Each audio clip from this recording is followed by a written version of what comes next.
Exactly. Your time at Norwich came to an end in 2013, and you had a chance to move to Wigan Athletic. Were they in the Premier League or the Championship at that time?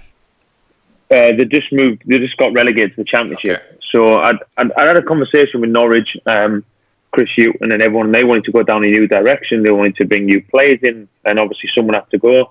And that was me. I went to Wigan, signed there with a chance to get them back promoted, playing the Europa League, Community Shield, and it started off all right. I said, and then unfortunately I got an injury about 8-9 games in.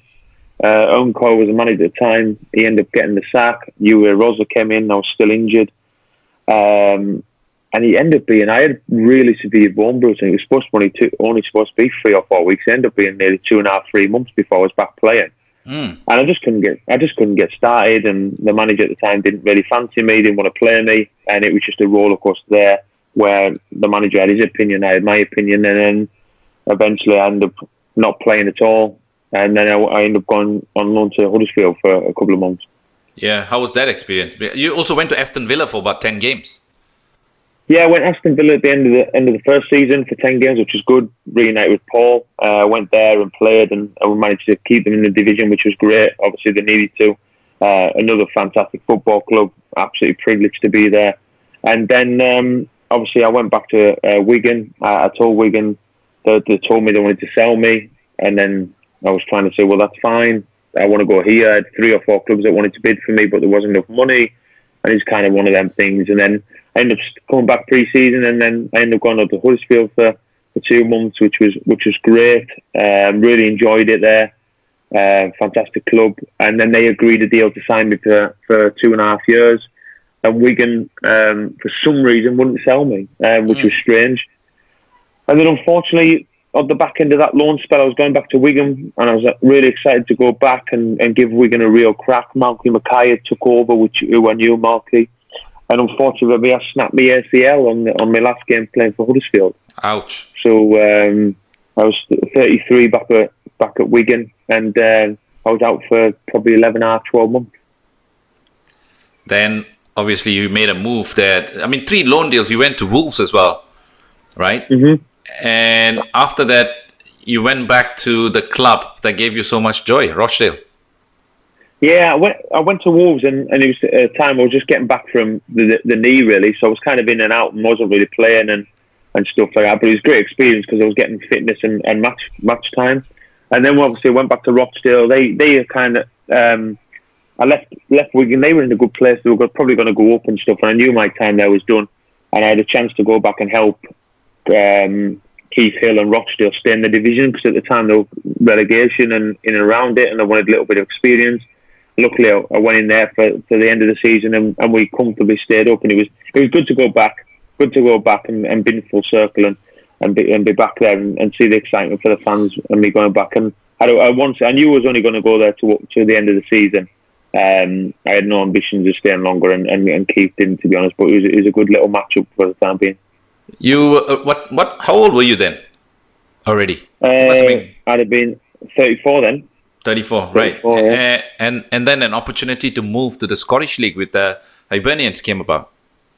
Yeah, I was always intrigued about the Scottish League. I nearly signed for Celtic twice, and once Rangers had tried to sign me as well. So, but I always knew being from Carlisle were right on the border, so I knew it was like. And Neil Lennon, I was with Neil at Nottingham Forest, and he just rang me up and said, "Look, I think you'd be perfect for what I need. I need an old centre forward who's going to help these young lads around. We need to get out of the division this year. We can't stay any longer. Let's have one season, have a good crack at it, and then we'll worry about next year afterwards." And I went up and met them, had a look around the ground, the club, and this, that, and the other. I thought, yeah, I'm going to have one year of this, and we done it. 1 year, won the championship, had a great run in the cup, and yeah, it was really good. That's a question coming in. So, the best team in Scotland, Holty? Hibs, obviously. All right. The Scottish League's tough. It's a division where they need some infrastructure and they need a bit of money. And if they actually do that, I think everyone talks about putting Celtic and Rangers in the Premier League, and they're the only 2 teams. But if you look at Hibs and Hearts, for instance, Hibs get 23,000 a week, and Hearts get 23,000 a week. So, and Aberdeen get 20. So there's so many other teams. If the investment was there in Scottish football, then there'd be a lot better teams just rather than Rangers and Celtic.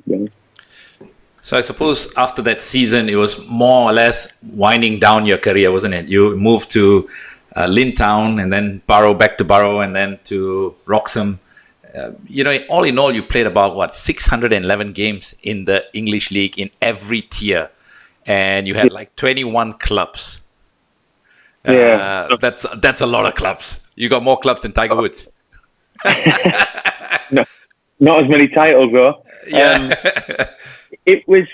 Do you know something? The end was great. When I was at Hibs, I'd already started, like we talked about at the start, about where you're going to be, what you're going to go. I was very fortunate at Hibs. I used to take their under-20s with Grant Murray, so that gave me an opportunity to step into the match day stuff, doing the coach and being around it. So I'd done that. When I went back to Barrow, was with Adi Pennock, who's now manager of DPMM, up at in Brunei, the champions of the S League. Yeah. And I was with him at Barrow, and he was great for me. He let me do all the coaching. I was still playing, but I was only supposed to go there as coaching, but we needed me to play. So I played a lot more games than I was scheduled to play. And we kept them up, and that was our job. And then obviously new management came in, and we didn't realise the previous owner was still there, and we decided to amicably leave. So, but it was great because I knew in the background what I was going to do. I was going to go into the coaching. And as I said, I still play at Wroxham now. I still manage to go and kick a ball if need be, but I've got other jobs around the way. So, as I said, I was telling you before, I nearly went out to Brunei with AD, but in the end, I didn't make a move.